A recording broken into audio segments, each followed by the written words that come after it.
everyone, so this is my review of American Horror Story Apocalypse, episode 7, called Traitor. And essentially what this episode is about is that with her power starting to weaken, Cordelia goes to Coco for help to sort of protect the Coven better and possibly find a way to stop Michael.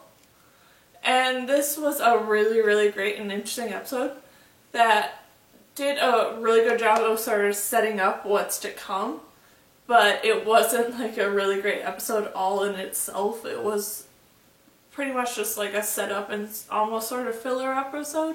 And I did love everything around Cordelia and her going to Papa Ligma to sort of find a way to trap Michael, possibly.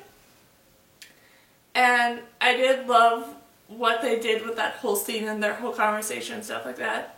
And I'm very interested to see if Papa Ligma is gonna still sort of like hold up his end of the deal even though she didn't accept it.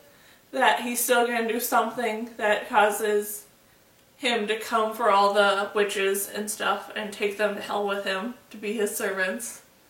And if eventually there is gonna be something where he sort of holds up his end of the bargain and also traps Michael, possibly. I don't think that would be necessarily true, but it would be cool to see Papa Ligma come back. Then everything with Mallory in this episode was really interesting, with them finally sort of accepting her as the new Supreme because of everything that she's done this far to prove how powerful of a witch she is. And I did find it weird and kind of sad that they chose to sort of almost gloss over her doing the 7 wonders and just had her do like one of them and was like, well, this is good enough and stuff, when really that's the only 7 wonders that we've seen her do so far. That it felt weird, but yes, it was a cool scene to see her bring back John Henry in the way that she did.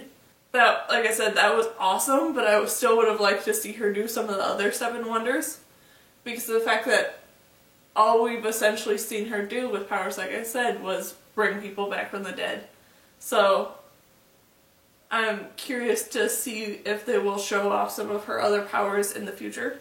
Then I also enjoyed the fact that they did finally showcase a scene of how they brought Myrtle Snow back to life, because that was something that I was still wondering about, because of the fact that I was almost certain that she was dead by the end of the season of Coven. Even though I never watched it fully, but that was something that I was certain on, is that she died and we've never seen a scene of her being brought back. So I'm happy that in this episode they did finally showcase a scene of how Cordelia brought Myrtle Snow back and why. Then I found it very interesting with how they chose to show off Bubbles in this episode, with the relationship between Bubbles and Madison being shown off, and then them using Bubbles' sort of telepathy powers to help them figure out what the warlocks are planning with Michael. And that I really did love.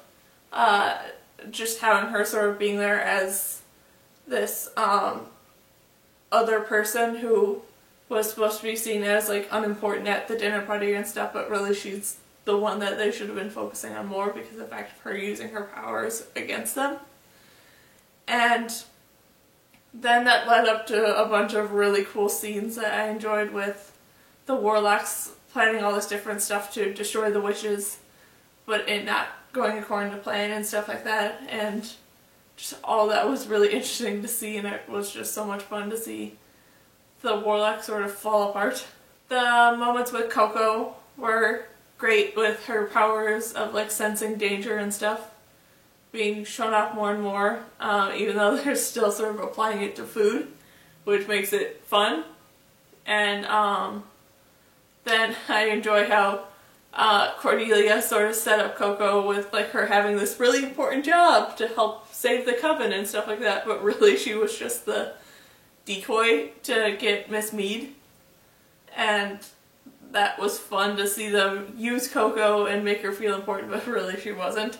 Then the whole final sort of scenes and stuff where they are doing the big burning ceremony and stuff was really well done and really, really cool. And I did love that they showed it off in a way and did it in a way that was like according to the rules and stuff, where the witches couldn't actually burn the warlocks because of the fact of all these rules and stuff. So John Henry had to come back and stand in and stuff to be the actual person to burn them, and I just love that they did sort of have those rules and stick to them and stuff. Then just overall, this was a really interesting episode, but it definitely did feel like a bit of a filler episode for what's to come. And I'm just really, really interested and excited to see what's going to happen in the next episode when Michael sort of probably finally turns evil, like fully, because of the fact that he has no one who he cares about left now. And I'm just really excited to see what's going to happen there. And just, yeah. So that was my review of American Horror Story Apocalypse, episode 7, called Traitor. So, yeah.